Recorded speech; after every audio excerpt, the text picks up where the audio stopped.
Bismillahirrahmanirrahim. Assalamualaikum warahmatullahi wabarakatuh. Salam sejahtera bagi kita semua. Semoga kita selalu dalam lindungan Allah Subhanahu wa taala. Baik teman-teman, kami dari kelompok 5 kelas MPIE mata kuliah Psikologi Pendidikan akan menjelaskan sedikit tentang makalah kami, yaitu tentang teori belajar kognitif. Adapun pengertian teori kognitif merupakan teori yang lebih mementingkan proses belajar daripada hasil belajarnya. Teori ini mengatakan bahwa belajar tidak sekedar melibatkan hubungan antara stimulus dan respon, melainkan juga tingkah laku seseorang ditentukan oleh persepsi serta pemahamannya tentang situasi yang berhubungan dengan tujuan belajarnya. Teori kognitif ini juga menekankan bahwa bagian-bagian dari suatu situasi saling berhubungan dengan seluruh konteks situasi tersebut. Teori ini juga berpandangan bahwa belajar merupakan suatu proses internal yang mencangkup ingatan, pengolahan informasi, emosi, dan aspek-aspek kejiwaan lainnya. Adapun tahap-tahap perkembangan kognitif beserta implikasinya menurut para ahli. Yang pertama yaitu teori perkembangan Piaget.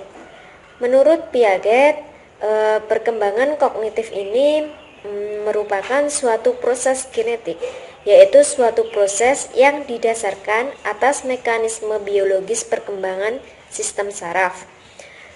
Dengan makin bertambahnya umur seseorang, maka semakin komplekslah susunan sel sarafnya dan makin meningkat pula kemampuannya. Tahap-tahap perkembangan kognitif menurut Piaget ada 4 tahap. Yang pertama yaitu tahap sensori motorik untuk umur 0 sampai 2 tahun.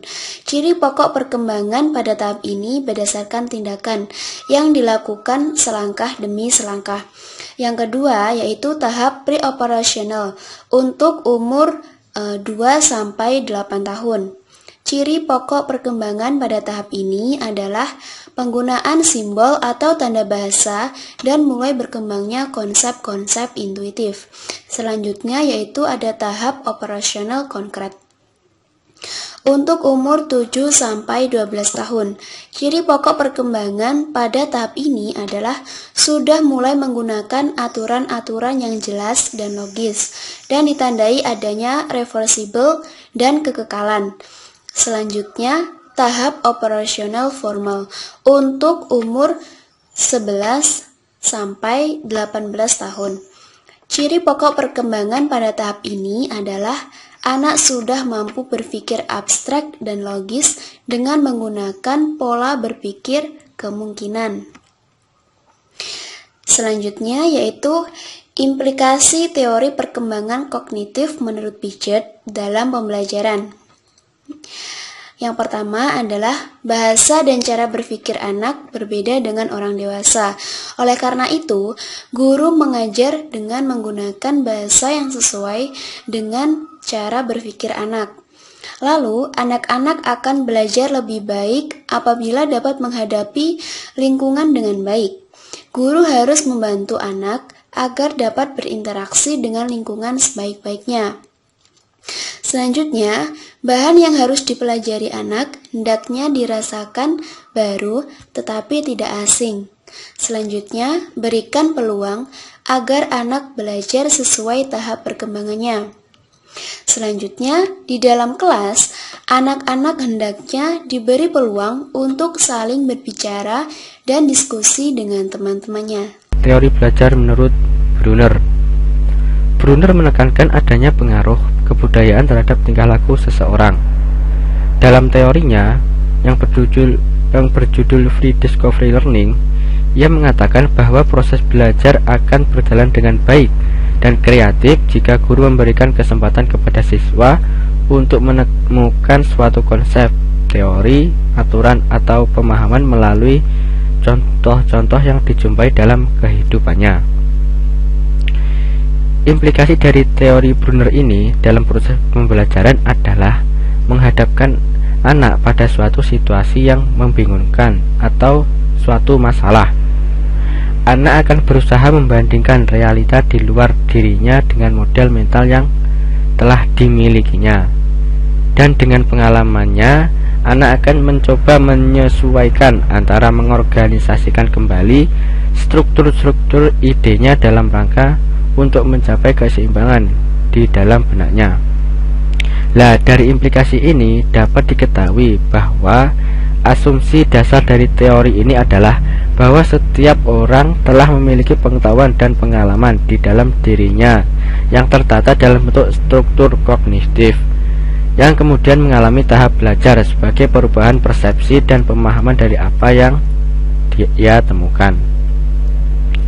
Yang selanjutnya yaitu teori belajar bermakna Ausubel. Menurut Ausubel, belajar seharusnya merupakan asimilasi yang bermakna bagi siswa. Materi yang dipelajari diasimilasikan dan dihubungkan dengan pengetahuan yang telah dimiliki siswa dalam bentuk struktur kognitif. Teori ini banyak memusatkan perhatiannya pada konsepsi bahwa perolehan dan retensi pengetahuan baru merupakan fungsi dari struktur kognitif yang telah dimiliki siswa.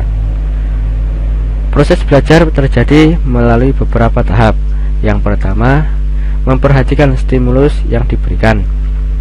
Yang kedua, memahami makna stimulus, menyimpan dan menggunakan informasi yang sudah dipahami. Yang ketiga, meaningful learning adalah suatu proses mengaitkan informasi atau materi baru dengan konsep-konsep yang telah ada dalam struktur kognitif. Menurut Ausubel, siswa akan belajar dengan baik jika isi pembelajarannya didefinisikan dan kemudian dipresentasikan dengan baik dan tepat kepada siswa atau event organizer. Dengan demikian akan mempengaruhi pengaturan kemampuan belajar siswa. Adapun implikasi teori kognitif dalam pembelajaran yaitu satu, keterlibatan siswa secara aktif dan amat dipentingkan. Yang kedua, untuk meningkatkan minat dan meningkatkan retensi belajar perlu mengaitkan pengetahuan baru dengan struktur kognitif yang telah dimiliki oleh siswa. Yang ketiga, materi pelajaran disusun dengan menggunakan pola atau logika tertentu dari sederhana menuju ke kompleks. Yang terakhir, perbedaan individu pada siswa perlu diperhatikan karena faktor ini sangat mempengaruhi keberhasilan dalam belajar. Yang keempat, ada teori belajar menurut Robert M. Gagne. Menurut beliau, belajar dipandang sebagai proses pengolahan informasi dalam otak manusia dalam pembelajaran dan terjadi proses penerimaan informasi untuk kemudian diolah sehingga menghasilkan keluaran dalam bentuk hasil belajar. Pengolahan otak manusia